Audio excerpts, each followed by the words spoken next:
we are back with another update and forecast for the Gifford fire. We actually had some activity last night. We're going to look at the fire perimeter map to see where some of that new growth was.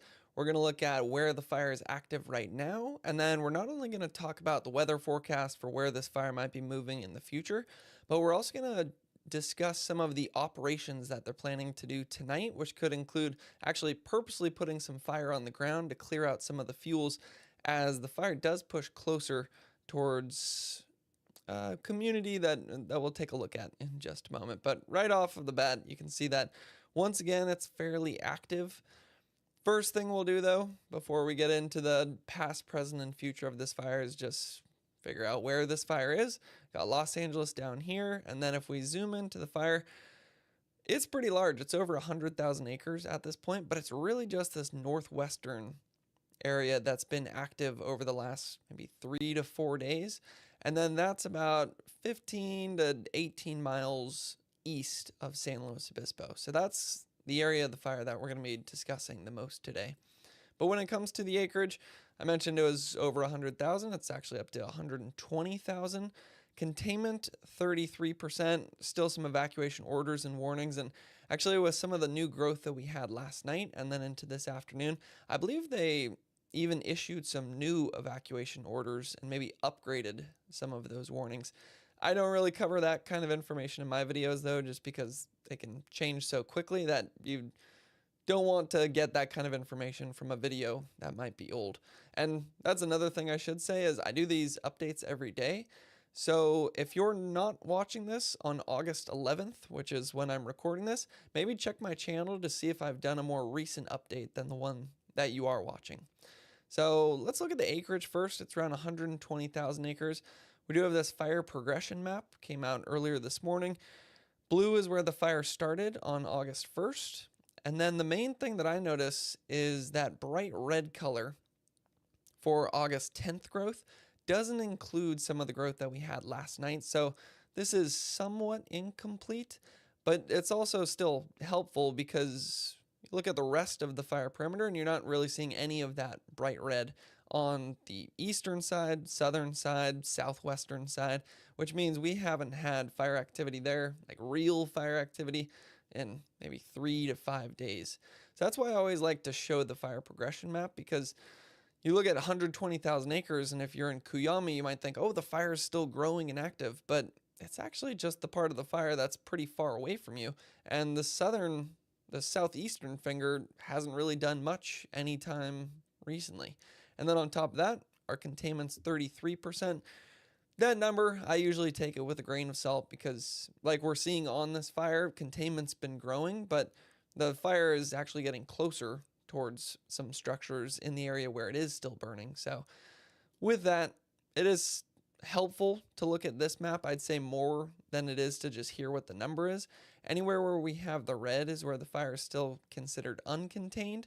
So in the southern wilderness, but then especially up on that northwestern side where the fire is still mostly active. And then it's the southwestern side, eastern, and the southern area closest to Cuyama that has the black, which means the fire is considered contained in those areas.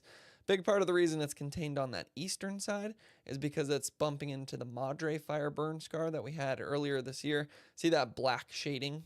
That's where the Madre fire cleared out some of those fuels. So by the time the Gifford fire got to that spot, there was no more fuel to burn in terms of grasses, brush, chaparral. So then it stops. And that's actually a very important concept to understand for kind of grasping why they're going to be doing a firing operation potentially this evening and overnight tonight in the northwestern side of the fire. They're going to purposely clear out some of the fuels so that when the major blaze gets there, the fuels have already been cleared out. So it's almost like creating, I think they call it a catcher's mitt. Between where your community is and the fire, you burn out the fuels, so then the fire gets there, and then hopefully it stops in its tracks. And they usually do that when kind of their hand is being forced. So that's past. Now let's look at current. It's a little hard to see what's going on just because there's so much smoke coming off of this fire right now. The first thing I noticed though is the direction the smoke seems to be going. Previous days we had more of a southwesterly wind and that smoke was going up towards the northeast. You name winds by the direction they're coming from.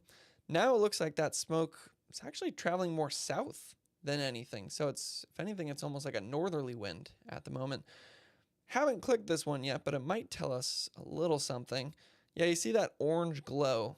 That's going to be on the very northwestern side of the fire. And it actually looks like it was more active about 2 hours ago than what it looks like right now. Although, take that with a grain of salt as well, just because that could also just be shading from the smoke and us not being able to see it as well. That's why I like this map a lot more in terms of figuring out what's currently going on the fire, because we have better satellite imagery that's actually picking up the heat detections. That's just the fire perimeter. I'm going to keep it like that for just a moment when I show some of the structures here. These orange dots right here, that's High Mountain Road. Decent number of structures in that area. Notice the growth that we had last night. It's that finger that extends up there, and then this finger that extends right there. That is the spot I'd say I'm probably most concerned about at the moment.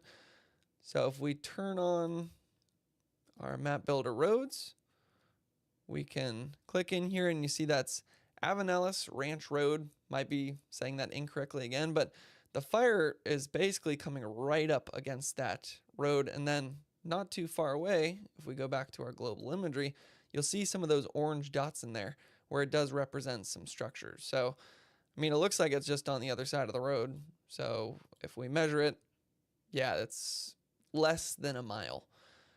Good news, though, is that we do have that road there, and what the crews have been doing is turning that into a line where they're widening it, and then what they would hope to do is just be able to catch this fire along that road and then keep it from going up into these structures that you see up above. And they've been working on that for a number of days. I know they've been doing similar kind of work over here where we have High Mountain Road.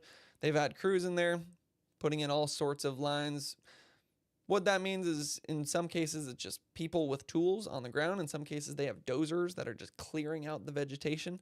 And then the operation they're going to be doing tonight, I can't confirm it's exactly in this area, but I'd assume that it is. They would maybe start at the road right here, light some fire, and then the fire moves up towards the fire so that when you get to perhaps the hotter, drier parts of the day, the fire doesn't just push over that road because it just stops in its tracks from the fuels that have already been cleared out. So it's basically fighting fire with fire, which is an interesting concept there. Now that we've sort of oriented ourselves to the northeast or northwestern portion of the fire, I'll show the modus and veers. This tells you where the heat was in the last 24 hours. Orange dots going to be more than 24 hours. Red dots going to be within the last 24 hours. So first thing I notice, on the entire fire perimeter other than the northwestern portion, you're barely seeing any heat. So that is great news if you're down in, let's say, Santa Maria, if you're really anywhere to the southwest, southeast, east, or even northeast of this fire. It's really just this northwestern portion where we still have some heat coming off of it. And if we click the most recent heat detections, it's probably going to say a very similar picture. Yeah, so keep in mind that always over-exaggerates how much heat we have on the fire right now, so I wouldn't be too alarmed. I am seeing one little box over here on this northeastern side, although that's an area that's been kind of flaring up here and there, but they seem to have some decent control. It's really this northwestern spot. So again, I should almost turn this off because that's going to be overestimating exactly what's happening. And then I did have a couple of people ask about, I believe that's Lopez Lake and Santa Margarita Reservoir. So Santa Margarita Reservoir up there, and then we have Lopez Lake right there. So just because people asked in the comments, let's take the distance to where we had some of that newest growth. To Lopez Lake, it's about 6.7 miles. And then to Santa Margarita Reservoir, it's about 7 miles. So that's still a decent amount of space. We haven't seen the fire move 5 miles in a single day, I'd say in quite some time. And they've just been putting in a ton of lines all around this fire. So I'd be honestly surprised if it were to get there anytime soon. But I mean, it is California. It's very dry, about as hot as it could be. So that's why they most likely have some evacuation orders still put in place in those locations, just because it actually helps them kind of prepare these structures and put in lines when they don't have to worry about any people and they can just work on protecting the structures themselves. So always good to take those evacuation orders seriously. And then we have Pozo up here. Let's measure the distance from kind of our fire perimeter to where we see some of those structures. That's about 3 miles at this place. So I would say right now, that is the combination of my main concern. We have those structures across Avenales Ranch Road. We have West and East Pozo up here, and then High Mountain Road down here. But if it's my highest priority, you know that it's the highest priority of the people who are working on this fire. This is also going to be something that's useful. I mentioned that we had growth last night, and somebody had also asked this in the comments. They said, all right, if the winds have been mostly coming from the west, why do we keep seeing the fire move towards the west? It seems like the fire would be pushing against the wind, and that they must understand fire science, because that doesn't really make sense. Usually the wind is what pushes the fire forward, and they are actually right that it is the wind that pushes the fire forward. It's just overnight our wind directions seem to change. So during the day you'll often have winds that go upslope, but during the night, you'll often have winds that go downslope. The reason for that is because overnight things cool off, and then cold air is more dense, so that cold, dense air is going to sink down into your lower elevations, and as it sinks down, it just creates airflow. And then what that can do is take some of your fire and start to push it down slope. We also just had more of a northeasterly wind last night, so that's why this fire was able to move more to the west. You might not be very oriented right here, but imagine top of the screen is your northeasterly wind pushing this fire down to where we had a lot of that growth recently. So fire during the afternoons is going to have a harder time going downslope, because it would be fighting the winds. During the afternoons, your winds are going upslope because your air heats up and then that hot air rises. But it's overnight that we had a lot of this growth. And other thing I noticed, you see some helicopters, they're dropping water on the fire right now. You see fixed wing aircraft, that's where they're probably dropping some retardant. And clearly this area is a priority on this fire because of just how much aircraft they currently have on it. I want to zoom in here. From this view, it makes it look like the fire has gone over Avenales Ranch Road, but I think this is satellite derived data, so it's not completely accurate. I think what is more accurate is where that orange line is, and it still looks like it is to the south of Avenales Ranch Road. So this is definitely where we're going to be keeping an eye on it to see if they can hold it on this side of that Avenales Ranch Road, and then we'll also keep an eye on this finger that's been extending out there. If it continues to move down slope as we have those more downslope winds overnight tonight. Then what we can do, since we looked at topography, we've talked about the dry fuels. That's one of the main reasons that this fire has been so active. Fuels are just exceptionally dry, and a big part of the reason for that is because it's been quite hot and quite dry. What we kind of want to see, though, is that going to change anytime soon? As of yesterday, they were talking about a cool down after Tuesday. Today, as in this afternoon, I was looking at the forecast. It looked like this afternoon was going to be the most challenging wildfire day that we've had in quite a while.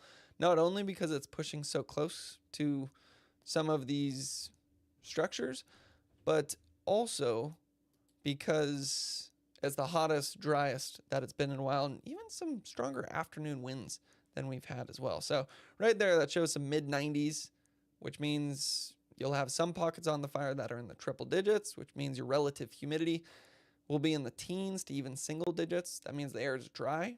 When the air is dry, it pulls more moisture out of the fuels, makes it easier for the fire to spread. it looks like it's still mid 90s tomorrow, which means it's still hot and dry, which means we could expect similar activity tomorrow to what we have today.